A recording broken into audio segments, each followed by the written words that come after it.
you recognize the power of your faith and how God can use your life to impact our world today. The Culture and Christianity podcast is informative and encouraging. You could find it on YouTube, Spotify, or wherever you get your podcasts. Be sure to subscribe so you don't miss any episodes. Alan Jackson Ministries is working hard to bring biblical truth back into our culture. You can find the Culture and Christianity podcast, sermons, and other thought-provoking teachings on our Pastor Alan's YouTube channel at Alan Jackson Ministries. It's a big crowd for California. All right, you guys know how it works. We're going to do questions for a couple hours here. If I really like your answer, you get a hat. We'll be signing hats as well. And God bless you guys. We're going to have a great time. Thank you. Okay, hello, yes. Hello, my name is Yardo. I have a small YouTube channel. I'm a political commentator as well, much smaller than you are. I just wanted to thank everybody at Turning Point USA, USD for having this debate. And also I would thank the Turning Point USA, San Diego State, because they gave a voice to one of my dear friends who was a victim at the October 7th Nova Music Festival, and his name is Muzai. I really appreciate that you guys did that, and you have my sincere gratitude. I'd also like to quickly state that this is a message for the far left first, and then we'll get into what I highly disagree with you about. But I just read Hassan Piker's New York Times article where he claims that he did not stifle free speech in his chat. I do not believe that's true because I was banned multiple times for having a simple disagreement with him. That is one thing on the right that you guys do far better, is not creating echo chambers. And this is a complete amazing thing that you guys are doing right now. And I just want to let you know right now, Hassan Piker, I will donate $5,000 to Palestine if you debate me. Now, and I 100% mean that, and I will make sure that that is as public as possible. My question for you, Charlie, is I just want to make it clear. I am against affirmative action. Of course, I do not believe, as a disabled person myself, I do not believe that affirmative action is the entirety of what DEI entails. That being said, I would be fine with DEI gotten rid of if it meant the merit, like a true meritocracy in the United States. But why would I trust Donald Trump to create a meritocracy when he himself has appointed the least accomplished and the least, essentially, yeah, perfect word, the least accomplished cabinet in U.S. history, at least in my opinion. If you disagree, I can explain why I feel that way. Well, first of all, one thing doesn't have to do with the other, but I'm going to reject the premise that it's the least qualified cabinet ever. So we could talk about that. But even if it was just Donald Trump picking his family members, it has nothing to do with the merits of DEI or getting rid of DEI, right? So that's a red herring. They actually have nothing one to do with the other. One's a repeal of a policy. One is your critique of a cabinet. So which one would you rather debate? Would you rather debate DEI and all of its implications or Trump's cabinet? It seems like you have more problems with Trump's cabinet because we actually might be on the same side of meritocracy. So want to talk about the cabinet? Whichever you prefer. Yeah, we can talk about it. I personally don't see it as a red herring, but we can talk about that. Let's remember, Trump was heavily aligned with the Trump cabinet. I mean, dinners with J.D. Vance and all that cool stuff. I mean, shout out to this guy. Like I said, basically one of the I'd say the top 3 reasons why Trump got elected was, I mean, I don't know where you'd place Charlie Kirk, but he's definitely one of the top 3. If we're talking about people and influencers and all that good stuff. And shout out Dr. Junk Fruit. It's the government Kirk was talking about the Epstein Island and Israel. He broke the silent contract. Whoa. And well, I've been hearing about that, and I've been looking into it. People are saying, oh, he was about to speak out against Israel, so they killed him. I'm just like, nah, I don't know if I want to jump right into that. Or just jump right into any conspiracy, guys. And here's the thing. People are saying that this is a professional hit job. They're trying to say that, oh, this was a professional and all this good stuff. They're saying that somebody must have hired him. And I mean, like, what, some 22-year-old kid that had to go to his minister? I don't know about that one, but I don't know. Unless MK Ultra is alive and well, I mean, we'll see. Well, yeah, one doesn't have anything to do with the other, right? I mean, you can personally have hypocrisy in your own life and still do really good things in policy, right? It doesn't necessarily equate, right? Well, I mean, let's not go there. And the way that I see it is that when a lot of people talk about, like when they're talking about their choice to vote for Kamala or Trump instead of Kamala, they talk about the personal aspects of Donald Trump that make them want to trust him, right? A lot of people trust him. You can see the way that people look I mean, everybody's wearing the MAGA hats. People trust him. Why would I trust him? Okay. So yeah, that is your contention. So yeah, what about his cabinet is unqualified? Let me just ask you a couple examples. So, I mean, Scott Bessent, who's one of the most accomplished bond salesmen and individuals in the hedge fund space ever, right? That's not unqualified. Pete Hegseth, who's actually a frontline warfighter, unlike Lloyd Austin, who never fought a war in his life, right? We have Kristi Noem, who was an accomplished congresswoman and governor from a major state running Department of Homeland Security. You have Howard Lutnick, who's a very famous and well-known financial mind and titan from Wall Street running Cantor Fitzgerald. Marco Rubio, who is a very well-respected U.S. Senator on Foreign Affairs, who's now doing a great job as Secretary of State. So build out your argument why you think this cabinet is unqualified. Seems to me very, very qualified, actually. Oh, no, they're very qualified. It's just that Trump appointed them, so all of a sudden they're unqualified. Is absolutely hilarious because we line up their history and all that good stuff. It's like, yeah, no, they're qualified. It's just that he's there with Trump. So, you know, Trump derangement syndrome is alive and well and obviously very, very strong. Or else I believe Charlie Kirk would still be here. Across the board. Okay, so the first thing I'm going to start with, I mean, this is the most obvious one, and I have many other examples that I'd like to get into, but Pete Hegseth, you mentioned, I think that is kind of, I don't really understand why you would mention. And shout out to my man Monty. He says, zero tolerance for BS tonight, period. Zero. Yeah, guys, try to get these guys with the hateful language up out of here. I understand disagreeing with Kirk. Hey, you can disagree, but I ain't gonna lie. Championing this man's death, yeah, you got to go with that one. Somebody that leaked war chats to a liberal journalist, to me, that doesn't seem like the kind of person that I would want to be. Well, hold on, time out. That he did not leak it. First of all, he added the person. The person who actually is responsible was just removed as national security advisor. Today, oh, you mean the person who was the fall guy for Pete Hegseth's problem? No, he added somebody without his knowledge. But fine. Okay, so why wouldn't he see him? Why wouldn't he see the person who's in the chat before talking about war policy? So, time out. Just so we're clear, I'm sure you've been added to group chats with 30 or 40 people sometimes, and you enter in with trust that every acronym is actually a government official. Obviously, that will not happen again. Just so we're clear, Signal was an approved chat by the Biden administration. It's an approved secure channel by I'm not talking shit on Signal. However, time out. Let me ask a question about Pete Hegseth. Would you rather have a warfighter or a bureaucrat run the United States military? I would rather have somebody that doesn't have a history of alcoholism. I'd rather have somebody that I mean, realistically. Wow. So do you? I'll be honest with you. I can't name you too many soldiers who don't have a history of alcoholism. They had to kill people. So I don't like people who judge people who've been through, like, I don't know, harder situations than them. My dog, you're fat, you're pudgy. I mean, I don't know if you could really speak to the experience of a war hero and the traumas he had to deal with and how he dealt with them. I mean, bro, you just don't understand. I mean, you're just speaking from a high ground right now because you never have to go out there and put in work for America. Think how about Mark Milley and Lloyd Austin? Were they better at running the U.S. military than Pete Hegseth? I mean, I think you're going to probably start talking about how there's higher enlistment numbers. Yeah, not only that. So recruitment in the military is up majorly. Thank you, Pete Hegseth. He's doing a pretty good job. Number two, procurement. We're saving money. Estimates are that we'll save hundreds of billions of dollars in efficiency. War games are up. The amount of war games we're doing in the Southeast Pacific has increased by 30%. This is a military town here in San Diego. But no, though, you honestly should stop drinking, though. And that's what Pete Hegseth did. He stopped drinking. So for everybody to sit there and kind of like hinge on him about, oh, he used to be a drunk.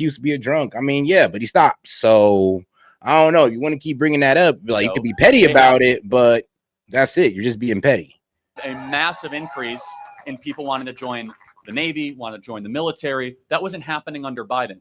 Morale is actually 30 points higher now that Pete Hegseth, a warfighter's warfighter, is running the U.S. military. We have a complete difference. We're never going to agree on this. No, but not agree, but show me, then prove the evidence. What is one number that is worse with the U.S. military now that Pete Hegseth's in control? The numbers that you're talking about are numbers that I actually actively do not care about because I think that we have an overly powerful military, and I think too much of our money goes to the military. No, I know, but like, tell me one thing he's done, like numerically, like empirically, judge his performance, right? What is one thing that you could say, wow, the Pentagon is in a worst place because of Pete Hegseth? I would say his inconsistent foreign policy where he backs on statements depending on whether or not Donald Trump has heard them or not. Like in the beginning, we were talking about what happened with Ukraine and Russia. Like they've had disagreements already within the first couple months of the administration. What? But first of all, the president is the commander in chief, so he executes the running of the military. I'm just saying that there has the been operationals manager. Right? I understand that. And so when you want a military, you have recruitment going up, you have war games going up, you have morale going up. You have, by the way, how about this? Do you agree that physical fitness standards for men and women should be the same in the U.S. military? Yes. Pete Hegseth is to thank for that. He has brought physical fitness standards to be the same for men and women. Lloyd Austin didn't do that. Mark Milley didn't do that. Do you also agree that we should not have like transgender pronoun type policing of our military members on the front lines of combat? See, the thing is Pete Hegseth has gotten rid of all that. But I'm saying you're trying to make a contention that he's not qualified. Okay. The military is in a much better place thanks to him only after 100 days, man. And that's that is the weakest example of all the ones that you have in the cabinet. You didn't address Rubio. You didn't address Noem. You didn't address Bessent. You didn't address Lutnick. You didn't address Bobby Kennedy. You didn't address all these people. So I have the only people he's been addressing is, well, who liberal media has been going after. That's it. Whoever left-leaning media went after, he's pretty much at their neck. Excuse me, but they don't go after Kristi Noem. In the beginning of the election, they weren't really going after Kristi Noem all that much until these ICE raids start popping off. Scott Bessent, well, the left's afraid to go after a gay man, so they weren't going to go after Scott Bessent. I mean, what was it? Trump got a whole bunch of women appointed too, so it's hard for the left to go after, well, a gay person, women, and a black guy who Trump also has in his cabinet. I think he's the. Well, I can continue. Continue addressing people. But every one of these departments is in a substantially and an empirically better place than it was. Okay, including the Department of Education that's been completely defunded, and somebody who literally. I'm so glad it's being defunded. Okay, I bet you are, but guess what? Most Americans aren't, and that's the reality. Wrong. Donald Trump. Okay, yeah, just because you have a bunch of people here saying that doesn't mean that's the reality. Let me prove it to you. Donald Trump ran on a pledge to get rid of the Department of Education. We can agree with that? No, yes or no? Yes. He won a popular vote. The vast majority of people voted knowing that the Department of Education was going to get eliminated. If you truly believe that the vast majority of people were educated enough about the fact of Donald Trump's opinion, voters aren't very smart. Now that's what we're going after. Damn. No, I'm simply just responding to what you said. What you said insult the voters. They don't know. No, that's what I'm saying. It does come down to, oh, well, if people don't think like me, then everybody's just stupid. Or maybe you're missing something. If everybody in the room agree on something and you don't, that's not just to sit there and be like, well, everybody in this room is stupid. Maybe you need to check yourself, because you might be right, though. Everybody in the room might just be stupid, or you might be missing something. I know a lot of people that voted for Trump who had absolutely no idea that he was going to defund and of course, this is just an anecdote, but I know that this is the truth. Not everybody, when they vote, looks at every single little thing and every little aspect like you and I might of why we would vote for somebody. Like, we're both political commentators. Right. Fine. And as a political commentator, then I will argue more forcefully against you, because now you're not just like a college kid searching for this. Has education in America improved or gotten worse since the Department of Education was formed? It has literally been 3 months. I have absolutely since the Department of Education was formed in the 70s. We now have 50 years of evidence. Has American education gotten better since we've had a Department of Education, or has it gotten worse? I personally don't think that has to do with the Department of Education. Well, when you've spent over $4.5 trillion with one federal department, and we have 30 schools in Chicago where a fifth grader cannot read at grade level. We have 35 schools in Baltimore where kids cannot do math or reading at grade level. Yeah. We cannot find a single school, not a single school in downtown Detroit, where by the time they graduate high school in the heavily black areas, that they're proficient in reading or math. We are now like 31st in the industrialized world of education. We spend more in education than almost any other country per capita, and yet our results are worse. Maybe it's because we sent all this money to DC to overly centralize the way we educate, and the Department of Education has been a complete disaster. And so we can go anywhere you want with this discussion. I'm just going to say one more thing about this and we can move on. And thank you for talking to me for this long. I really appreciate it. But you're talking about like people that are coming from poor backgrounds where education in their families is not a part of the way that they're raised. Of course, they're going to be the ones that have a lower. No, that's not correct. You see, I highly doubt it. The competing Catholic schools in the same area that do it for 2/3 less money, almost all the kids can read by the time they graduate middle school. And where does that money come from? Shout out Catholic schools. Sometimes from charter schools, taxpayers, or from private donors. So take, for example, in downtown Chicago or downtown Philadelphia, the private Catholic school can educate a kid for around $12,000 a year. Philadelphia, it's about $30,000 a year, and none of the kids can read. So the local religious schools. Yep, that government money that they just squander. And here's the thing. What was it? We was funding the Department of Education about $250 billion. $250 billion. And 75% of that went to administrative cost. 25% of it went to the students. 75% to a whole bunch of bureaucrats and employees. And then 25% actually went to the students of America. I mean, wild. They have kids that are less likely to be unruly, less likely to commit crimes. They're more likely to graduate high school. I know what y'all saying, so we just get rid of it? Yes, we get rid of it. Because a lot of y'all ain't victims of how bad the Department of Education was. In college, they can read and they could do math, and yet the local public school spends triple what the local Catholic school does, and they can't do any of that stuff. Why? Because a government-run program of education has been a failure in this country, and that's what President Trump is doing by abolishing the Department of Education. Okay, so how, if there's no public, I'm not saying that the public education system is perfect. I'm saying that having, I think the privatization of public things in general is bad, and obviously that's a very. Why would you say that? So I mean that's just. We can go through the list of that, but because it's not, because getting rid of, for example, DEI, or getting rid of, and again, I'm not super pro DEI. Where did you grow up? I grew up in California. I'll put it that way. I'll try to apply it to yours. So like where? Okay, I grew up in one of the most expensive towns in California. Okay, Montecito. I don't know. I'm guessing. Yeah, no, something like that. I don't want to talk because I'm a political commentator. I'm not saying my name, but I will. Bro, you see, it's always people talking from the ivory tower. I was born in one of the richest neighborhoods in California, but I think I can talk about what's happening to people in impoverished areas. It's like, bro, really? Like, are you serious? You stupid. Oh, you fine, but seeing that we had three 82-inch TVs in my school for a public school when other kids in Compton had absolutely nothing, and I know a big part of that is because it's property taxes, right? And so yes. However, let's just get down to the core of it, which is that in San Diego, are the private schools or the public schools more desirable?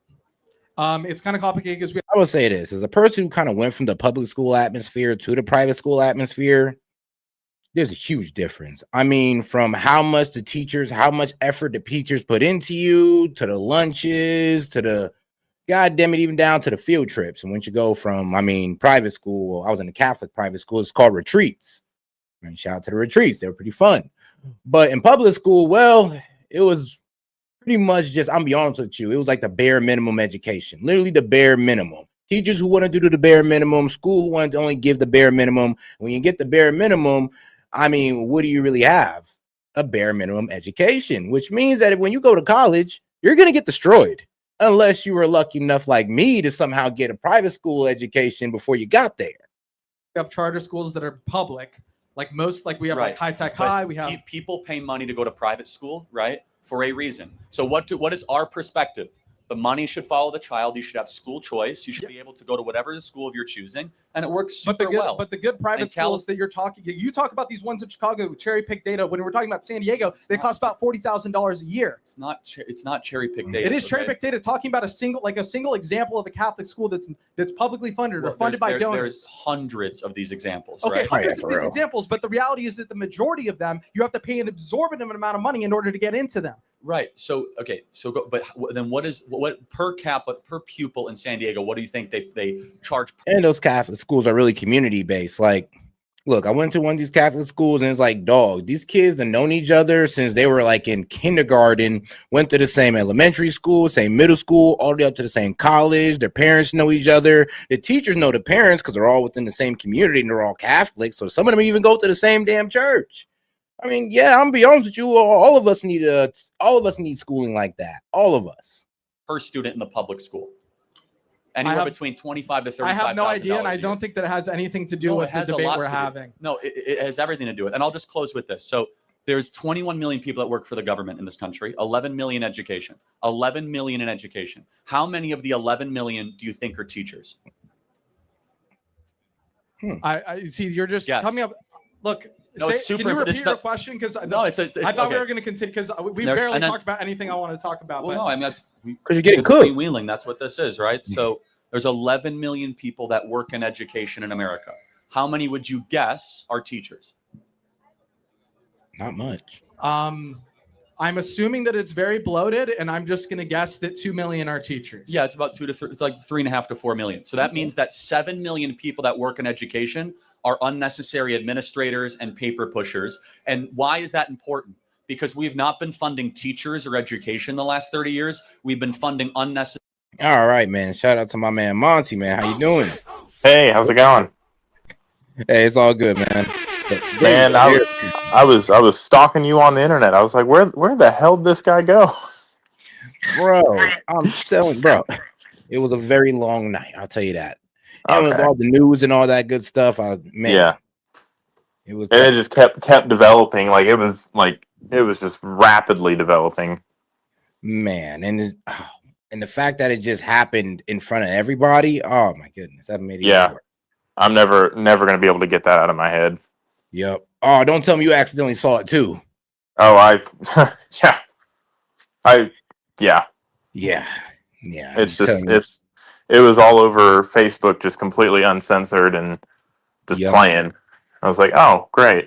That's what I'm saying. It's like if the JFK assassination happened in this day, that's exactly what it'll look like. Yep. And I'm honestly speechless. Like I can't even hear his voice without that like surreal feeling in your stomach, you know? Yeah. I definitely hear you on that. Yeah. It's wild. But that guy, he's cooking that kid though. Oh no, he's cooking him for sure. This was like literally one of his last like full engagements, and I know that I honestly doubt they're gonna release the Utah one because that's gonna be too painful. He was only there for 20 minutes. Are you serious? Yes, sir. He was there for 20 minutes. He was discussing gun violence in America. Oh yeah, and yeah, he said how many of them are from gang shootings, and bam. Yep, right in the neck, and then yeah, trust me. When I seen the video, I already knew it was like, oh no, he's done. Yeah, it was. You know what hurt my feelings about it? Everybody's like, oh, he might be alive. Pray for Charlie, and I'm like, no. What I seen there in that shot, it was done. So I mean, if anybody's watched the video, that classic sign of posturing when you either it's any kind of brain injury, but it could also be like severing of the spinal cord. His hands kind of went up and locked, and he fell backwards. Like he's gone. Yeah. But all right, let's get right back to it, guys. Necessarily bureaucracy in our education the last 30 or 40 years, and President Trump goes to abolish it. Thank you for your time. I got to get to the next question. Thank you.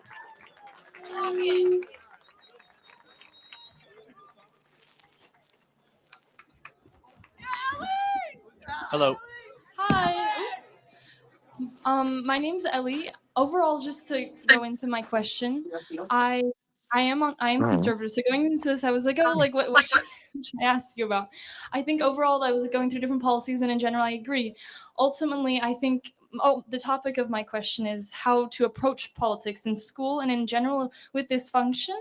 I've found that a lot of times when I talk to people who are on the other side of me, they are surprised to find out what I think, and my ideas are not that crazy. It's like when you actually get into the meat of it, it's like, oh, actually, maybe it does make sense. And so I think it's really valuable to start giving these ideas to the world. And so this is one of these options. But I guess my question is this the best way? Because when I hear, like, for example, on Reddit, they're like, don't approach him, don't do this, he's just doing that, he's doing this, he's doing that, he's using all these tactics.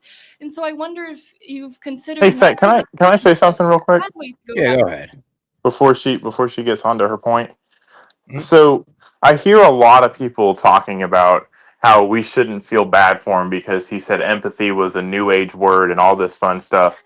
If you've ever actually heard that conversation, he said all of that and then followed it up with, maybe we should focus on more things like compassion and sympathy and understanding and coming together. You freaking idiots. So keep taking him out of context. Like it just shows how stupid and how much of a sickness you have in the head. Man, for a guy you just disagreed with, though. Disagreed with, and you're happy he got shot. Or not. I've seen now the rhetoric's changed to, well, I'm not really sad about it. Get over yourself. No, come on. Like, bro, I'm sad when any children loses their father. Like, how about this? Let's break it down to that. Like, you can't feel bad about that. Right.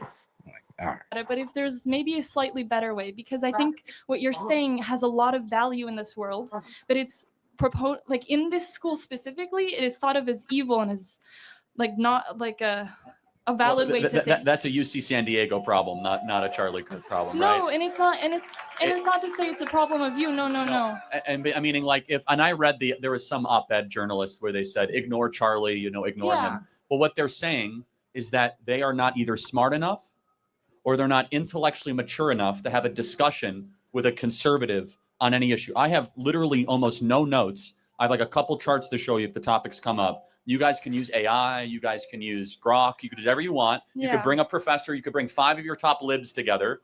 Debate me, right? Yeah. Right. Other side? Okay, Yeah. thank you. And you guys can debate me at any time. It's funny. Your whole opening was pretty much just telling them, can you take it easy on me? I fail to understand why. Well, actually, I know the reason. Speech is not a left-wing value. And they do not believe in freedom of speech. They believe in totalitarian control. There are exceptions to that.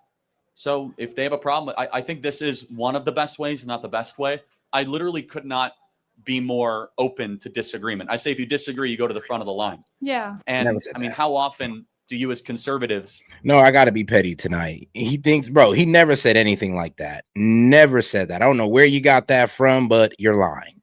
Or you were just misinformed, but never said anything. He said that in Sharia law, gay people get stoned. Yeah, that's true. I mean, what, you stating facts? Yeah, but that makes him a bigot because he points out the hypocrisy of the left.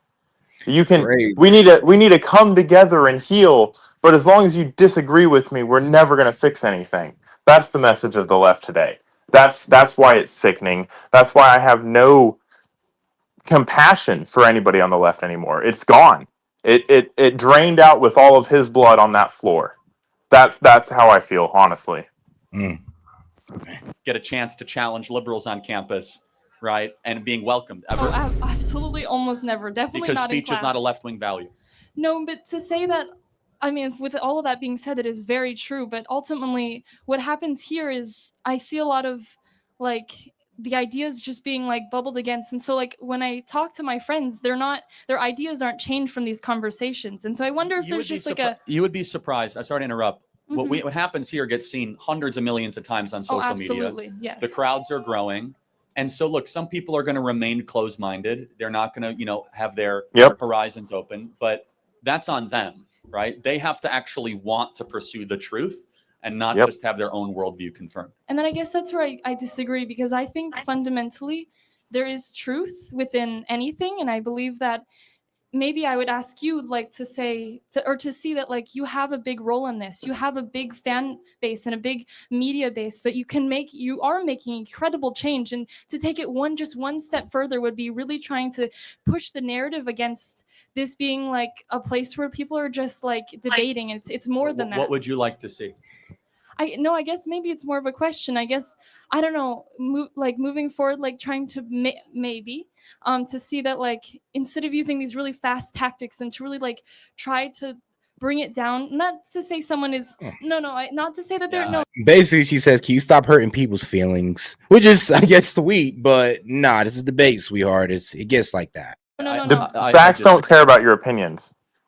Yeah, I'm sorry. They really don't. They don't really. Yeah, facts don't care about your feelings. And for starters, they don't really care if you put somebody down or make somebody look stupid. I'm sorry, they don't. Like if you're stupid, you deserve to look stupid because you're repeating it. Thinking way too much. If you're repeating your ideology, you deserve to look stupid. All right, facts. Care about normal people. So I mean, you did bring up Reddit. I'm sorry. You're like, no, I guess that's true. No, and I guess so maybe these people are not well socially adjusted, right? I talk to the 90% of the American people that actually want to make something of their life and have kids and I couldn't agree more with that like stance. I guess maybe stepping away from Reddit, it's to me the people on this campus. This is a school I go to, and almost everyone I'm surrounded with has a completely different view from me. And everybody. No, and this is like, but this like the people here to find them, it feels like you're like sifting through a needle in a haystack. You want a hat? Sure. All right. Thank you very much. Thank you. Thank you. Next question. Disagreements, come to the front of the line. Yes.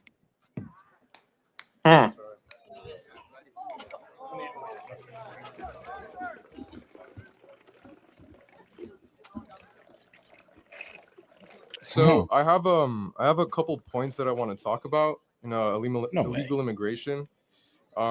Is it okay if I say all of them with no interruption? Okay, cool. So first, illegal immigrants power our economy. They're 50% of U.S. farm workers, harvesting the food on our tables, and fill 70% of construction jobs in states like Texas. They pay $13 billion annually in taxes, including $2 billion to Social Security that they can't claim. Deporting them. So, because illegals can take jobs away from Americans, it's a plus. Well, they claim that Americans don't want to work those jobs. Man, Americans don't even know the pay of those jobs. I'll be honest with you. If Americans actually knew the pay of farm work, I think we'd have some teenagers out there doing farm work. Slash agriculture output by 60 billion and raise food prices by 6%. Why gut our farms and wallets when these workers fuel our prosperity? That's my first point. Second point, they strengthen our communities with lower crime rates. So in Texas, undocumented immigrants have a 26 lower percent homicide conviction rates. So, which is 2.2 per 100,000. To pretty much say undocumented immigrants have a lower conviction. I'm like, they're undocumented, so a lot of them really kind of can skirt that. Let's be honest. Hold on. Did he said they have a lower conviction rate? So out of all charges, that doesn't mean they commit crimes at a lower rate. You see how he twists the word? And here's the thing, though, when you compare a very small group of people to a larger group of people, you're going to get a skewed statistic every time. I keep trying to tell people that. It's like when you try to compare a group of, let's say, all the illegals in the United States, let's say about 30 million of them. There's 350 million United States citizens. So if you're comparing illegals to U.S. born citizens, you're going to get a skewed statistic every time. Right. 1,000 versus 3 for native born citizens. Nationally, immigrants are incarcerated at half the rate of native born, where it's 0.85% versus. Yeah, I know. When there's triple the number of native born citizens, the numbers work out like that. 1.71%. That's according to Bureau of Justice Statistics from 2019. So if safety is your goal, why deport people who make our streets safer? This is my third point. Mass deportation tears apart American families. Over 4.4 million U.S. citizens.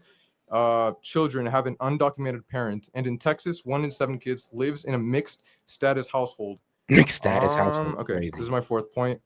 Deportation is a fiscal nightmare. Removing 11 million people would cost 315 to 400 billion. More than the entire. Wow. I bet you, Seth. I bet you, if you look hard enough through CNN's footage, you will find all of these bullet points. Literally, because it's so crazy what he's saying right now, and I'm just like, he did wow, absolutely no research on his own. That is 100% copy and pasted from MSDNC. That is 100% copy and pasted from the mainstream media. Every single point he just made is, I'm a low information idiot, and I think I know something because I have statistics, and everybody says you got to bring the statistics to the fight. Doesn't matter if they're completely skewed in your favor. Hey, it's funny how you let him go like 4 points in with no interruption. I'd be like, can we do it one by one at least? But 4 points straight down. Hey, Charlie Kirk's a patient man. I'll tell you that. Homeland security budget and shrink our GDP by 1.7 trillion over 10 years. And this is my last point. Our immigration system is broken, pushing people to cross illegally. So we should let illegals take jobs because it's just too expensive to remove them. We should let people break our laws because it's too expensive to prosecute them. Like, is that really a good reason? They give $13 billion in taxes, but just forget the fact that they take 150 out of the system. Visa waits Mexicans can exceed 20 years, and the asylum blockage is 1.3 million cases, with hearings 4 to 6 years out. Really? Okay. You done? Yeah. All right. So without looking at the phone, look at me. What should the penalty be for breaking into America? I think there should be a system where it's more merit-based. So if this person... we already got that. I hate when people say, well, we need to expedite this. So that's more merit-based. We have that. It's called O1 visas. We even got the H1B visas, and people still want to skirt the system, still want to get in illegally. And he didn't even answer the question. Organized way of immigration that for some reason the leftist does not like. It was a very straightforward question. What should the penalty be for breaking into the United States? Oh, we should have a faster process. That's not what the question was. Like But literally. he can't answer the question because he doesn't have an answer. He thinks everybody should come here illegally because that's what CNN said. And it's gonna cause, and they do all of our farm work and all this wild stuff. You know what? I remember when we was reacting to that CNN video when the CNN was talking to these farmers. Dude was literally saying he pays 15 to 35 an hour. Oh, my bad, 15 to 30 an hour, depending on your speed. And I'm just going like, a lot of people don't know that. I'm pretty sure you'd have a lot of young people on the farms working their ass off, making what, like probably $22, $30 an hour. And you're trying to say that no American would do that? Like, all right. So what is the penalty? So what should happen to you? Felony. It's not a felony. It's a misdemeanor. No, it is. That's not true. It's 8 USC 1312. You can look it up right now. It's a felony if it's done twice. If you try to cross the border, that is correct. That is not correct. I googled it, dude. To illegally go across the southern border with the well intent to come in to harbor yourself into the interior of the United States, the violation of 8 USC 1312, which is a felony in the federal criminal code. Now, it can be enforced as a misdemeanor, or it can be upwards to 5 years in prison. Now, I want to know, since it's a felony, law in the books. Yeah, because that's crazy how the things. Oh, is this a civil violation? No, overstaying your visa is a fifth civil violation. Coming over undocumented, that is a misdemeanor. That is a criminal offense. 8 USC 1312. What should the penalty be? Well, in my opinion, these kinds of like laws are usually they're what do you call it? They're Look at this. Hold on. I love this. Because he's exposing himself. Notice how quick and swiftly he talked when he had a whole script laid out in front of him of talking points to speak, and then when he's questioned on one of them, these laws, what did Mark, what did that one guy say that one time? With the earbuds in though is crazy. It's like, what are you getting fed your listening points right now? Well, my bad, your talking points. Like, what's going on here? Usually the sorry. Wait, Ask your phone. Can I check my phone real quick? He said, "Ask your phone." I mean, yo, the crowd said, "Yeah, check your phone." I mean, they was being sarcastic, bro. But that's tough. Apologize. Can I look at my phone for an answer on what my opinion should be? Sorry.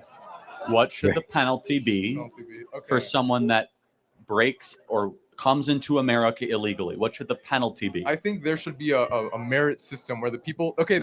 And shout out to my man Chris. He's like, leftists that glorify his death are losing their jobs. My supervisor glorified his death, and I said something to HR. She fired. I'm so happy she got fired. Now, I heard that's actually happening at CNN too. Like people on CNN, CNN was scraping X accounts, and they found out there was a couple of their employees who was celebrating Kirk's death, and they was like, "Yeah, you're gone." Why? Because you're fueling, honestly, political hatred or not racial tensions, but political tension towards CNN. If CNN was to keep those people employed, your job would be fueling that type of tension if you were able to keep that lady employed. We just can't have that right now. Think about it. Let's say a bunch of Max supporters in your area found out that your supervisor made those threats, and all of a sudden there's a whole bunch of guys in red hats and big trucks outside your job. It's like, bro, who want those problems? The penalty? All right, that's not the answer. It's a very simple moral and legal question. Okay. What should the penalty be if you come into America illegally? Okay, so since it's a misdemeanor, not a felony, misdemeanors I just told you it's not 8. You can look up on your chat GPT what is 8 USC. Look up what is 8 USC 1312. No, I know. I've already looked it up. Yes, then why did you say it was a misdemeanor? Crossing the border illegally, then it becomes a felony. It can be, and it is enforced as a felony, and it usually is done as a misdemeanor citation because no one has the stones to do 20 million felony applications. Okay. So I just want to ask, what should the penalty be then for someone that comes into this country illegally? I have his officer's discretion too. Usually there's 3 ways that go about this when there's a penalty.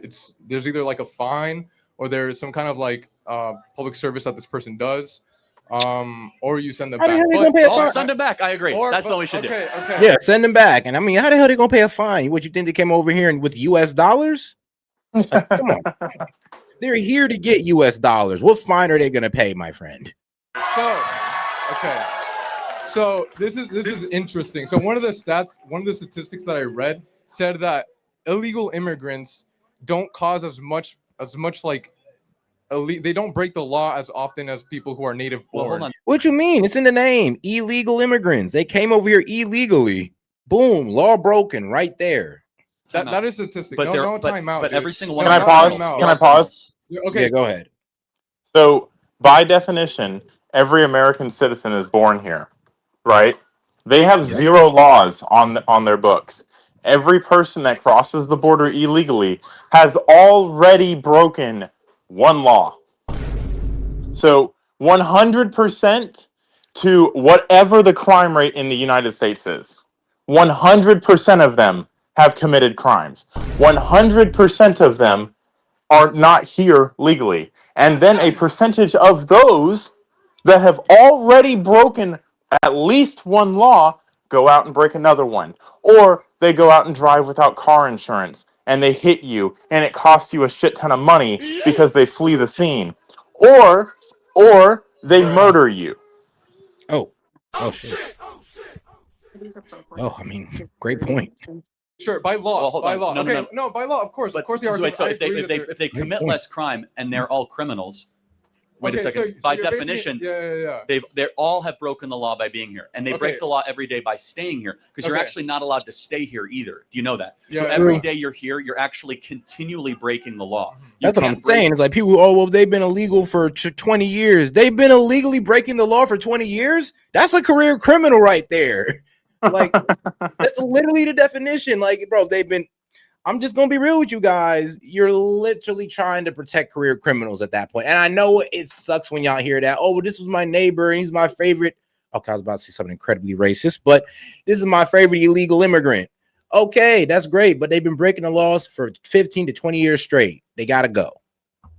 Or harbor. That's what the federal law says. Okay. So by breaking in, it's not just the only law they broke. Every second you remain here, you're also breaking the law. So that statistic is invalidated by just them breathing here. They're breaking the law. No, of course not. So of course it makes sense for them when they're here. They're breaking the law because they're illegal immigrants, obviously. But once they're of course. So but we want to excuse that. Once they are here, what kind of harm are they actually doing? When you look at the numbers, a lot. Not true. Okay, Black wages have gone down. Okay, in Texas, DUIs have gone up dramatically. Try not to interrupt, bro. Well, okay, hold on. I'm you asked the question, and I mean, yeah, and that's what a lot of people don't understand. Is like, bro, yes, a lot of people don't understand, but they do take black jobs. They do move into our neighborhoods, take jobs in that neighborhood. And why they do this? Because it's cheaper to hire an illegal than an American citizen. Across the board, it is what it is. So when you guys promote this stuff, you're pretty much saying F the middle class and the lower class as well, because who jobs do they take? Those people jobs. I mean, all the way from the construction jobs all the way down to your manual labor jobs. Well, which is construction. I would say down to your service jobs. No, yeah, manual labor can be anything like cleaning floors. Yeah. Or digging dishes. I mean, shoot, some people consider waitressing manual labor, which, yeah. Interrupted with your whole soliloquy, right? So let me ask you a question now. Okay. So if it is correct that illegal aliens commit less crimes, which of course it's not correct. That is correct. You know what a lot of people don't understand? If we get rid of all these immigrants, right, and there's less supply in the workforce, you know that only dries up wages due to scarcity? Like, did anybody forget that little simple, supply and demand, like, how that works out? Like, you kind of decrease the number of people here, which means these guys can't prey on lower wages and they have to start paying American citizens. But hold up, there's not that much workers. That means they have to drive up wages to make it competitive. I mean, it all works in our benefit. But you know what doesn't work in our benefit? Bringing them in. Think about this, Set. Trump does not want illegal immigrants in here killing people and committing violent crimes or committing any crimes. He also doesn't want them affecting Americans' wages. He also doesn't want other countries that employ people for slave labor to affect American wages. It's almost like every facet of his argument is America first. And you idiots are arguing against it. You want to be impoverished forever because it's easier to blame the billionaire because you're unsatisfied with your piss poor performance. Man, and that is facts. Like, look it up. In But Texas, they made a study in is 2019. any crime? It's just not correct. But I'm not going to debate that. It's I just proved it at its face because they commit a crime by being here every day. That is a crime. Okay, once they are here, what kind of crimes are they committing? Which is okay. Well, they're 26%. Hold on. Do you know the name S.E.T? Yo, S.E.T. That's like saying once you kick in someone's door in their house and you just walk in and won't leave, what crime are you committing? well, home Breaking invading, and entering, trespassing, home invading, and shoot, probably a little bit of kidnapping. So I mean, what? Right. and then who's gonna pay for the broken door? Oh man, the American people. Well, shoot, actually, that American person. Yeah. Oh, you don't? No. Do you know? Wow. Do you know the name Rachel Morin? No, I don't. Wow. Educate Okay. me. What So kind of... Laken Riley was a girl at the University of Georgia. Okay. There was a peeping Tommy, a legal alien that was deported 5 times prior, and Biden kept on letting him back in. He hunted her down, raped her, sodomized her, and murdered her on a hiking trail, University of Georgia. Okay. Rachel, Oh no, it was way worse than that. The dude literally jumped her, bashed her head, and then did all that. It was way worse than with Charlie Kirk. Charlie Kirk giving you the PG version. I mean, he bashed her head, dragged her into a tunnel, and proceeded to do all that. Like, but they're good people. You know, I like street food tacos. Like, that much crime. I mean, look, this may be an extreme example, or y'all would like to frame it as an extreme example, but there's a lot more examples. That's a problem. It may not be as gruesome as this, but yes, there are people who are not supposed to be in this country committing crime. And guess what? Yeah. They're also bringing in these horrible things called guns that you guys are so afraid of. And guess what? They also have this thing where like there was a world pandemic, and you know that vaccine that was supposed to cure everybody, they didn't take that before they came here. But we're supposed to stay in our houses and can't go to church, but illegal immigrants can fucking flood the country. Got it. Man, one person doesn't represent hold all on a illegal second. immigrants. Every person who is killed by an illegal alien is one that should not happen. Every single one. Of course, and also the ones that are native born. Everyone. And so that's the point. Is that it's not a matter of the rate. The rate, even if I accept your premise, which is incorrect, the rate is irrelevant. The number is what's relevant. There should be 0 illegal aliens. There should be 0 Americans being killed by illegals. So, not to mention there's 6 other problems with the illegal aliens. They steal social security numbers. They depress wages. They are heavily involved. By the way, not to mention, a lot of people that cross on the southern border are also smuggling girls, weapons, and drugs alongside the southern border when they come. It's the largest slavery operation in American history that many illegal aliens help make possible on the southern border. I mean, like, bro, it's like Dems love slavery, but they don't know that they love slavery. It's like weird. It's like, yeah, I know y'all literally championing slavery and human smuggling. You know that, right? When you want these open borders, when you say, oh, these illegals should stay here and all this good stuff, we should just let them keep doing what they're doing. Yeah, you're kind of championing slavery and human smuggling. I mean, come on now, guys. You know damn good and well, if Democrats had their way, you'd still be picking cotton. Bro. Well, they don't care about slavery. Man, I'm telling you. So pretty much they let go of the black people. John Deere would not be a company right now. Good point. But hey, it's pretty much like you said, all right, guys, we're gonna let the black people go. We're just gonna flood the country with Mexicans, and those are gonna be our slaves. Like trade-offs. Border. And I guess the final question I'll have is, should a government serve its citizens? Once again, here are Republicans trying to stop it, and here are Democrats holding on to it again. Great. First and foremost. Yeah, of course. Well, okay, there's been many people who are like very political leaders who have said that this place is built off of immigrants. Oh, is it? Wait, hold on. Let's think about that. Sure. First of all, it's legal, not illegal. But was America founded by immigrants or settlers? Settlers. That's not an immigrant. Yeah. Okay. An Well, that's not immigrant my is- point. My point is You that just people brought who, up That you just made that we're a point. nation built by immigrants. yeah, We're because actually not. because the political leaders have said that this place is built Yeah, and they're from wrong. They're wrong. Political yes. leaders are wrong. George W. Yes. Bush is wrong. All these political leaders who have built Yes. America. By the way, the first person to say that was how is that wrong? When illegal 'cause immigrants they grow the economy. Okay, Statistically, allow me studies. again. Allow me to Shut up. build it out for you. Sure. Immigrants have helped at times in American history, but we You know what's crazy?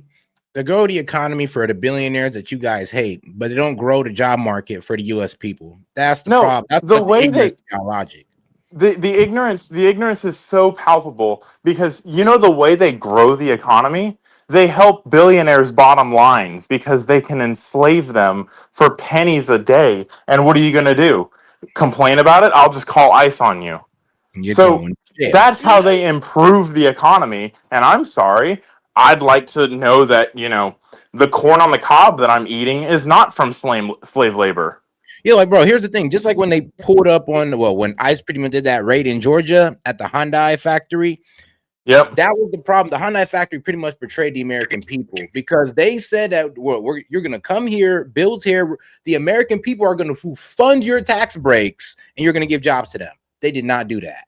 Instead, they filled 400 positions with immigrants. Well, over 400 positions with immigrants. Mm-hmm. We can't have and it. if you don't understand, I'm talking to the guy in the chat that can't seem to grasp the concept of what we're talking about. Just go look a couple things up. Like Google is free. It's very left leaning, and you're going to get left leaning results. But you can weed through the bullshit. Like all of these statistics are true. Like they get paid shitty wages so that the reason they hire them is because they can pay them less. That's how they quote unquote support the economy. They don't support the economy with their fucking $20 a day. They support the economy because they make the consumer price index lower. Yeah, so shout out to the left. I mean, y'all talk about hating billionaires, but you're also for them having these pretty much slaves so they can keep up their profits. I mean, way to go, guys. Way to go. And nobody talked about this until Trump. This was not an issue that was brought up. This was not an issue that was discussed. This was illegal immigrants are bad. Let's pass this government bill to spend more millions of dollars and send money to Lockheed Martin. Man, and all right, let's get back to it. We are first and foremost nation founded by settlers. Immigrants come to a country already built. Settlers come to a barren place and build something new. Right. This land was barren when people came. In the 1840s gold rush, this was not an easy place to live. Yeah. California was not exactly industrialized. No. There was not immigrants coming west to California. Those were settlers building. It was the woods. It was a whole bunch of woods and a whole lot of desert. Well, a little bit of a desert. There was this pesky problem called Native Americans. I mean, damn. Hey, man. I'm being facetious. Oh, God, that was thing too. You know, scalping was definitely a terrible thing to go through. A new place around, Western values. Finally, I would just ask the question, do you see a moral distinction between a legal immigrant and an illegal immigrant?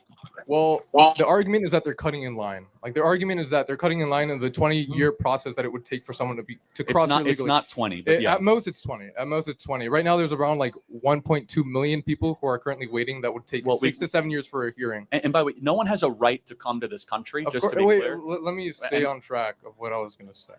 Okay, so are you drunk, dude? People who come here usually. Almost all the time when they come here, they benefit society. They benefit society. No, they don't. There's studies that have done this. Not necessarily. Lincoln Riley would disagree with you. Yeah, that too. And I mean, shoot, the American people low-key disagree with him too. Because I'm like, bro, they take jobs away from Americans. That is not a net benefit, no matter what. Every time an illegal immigrant gets a job, that's a job that an American could have had. And guess what? You're literally helping the billionaires that you guys claim you hate. You claim this. But you're all for letting them raise their profits through illegal work. You know what's crazy? You know what's crazy? They bitch about companies like BlackRock, which I also bitch about.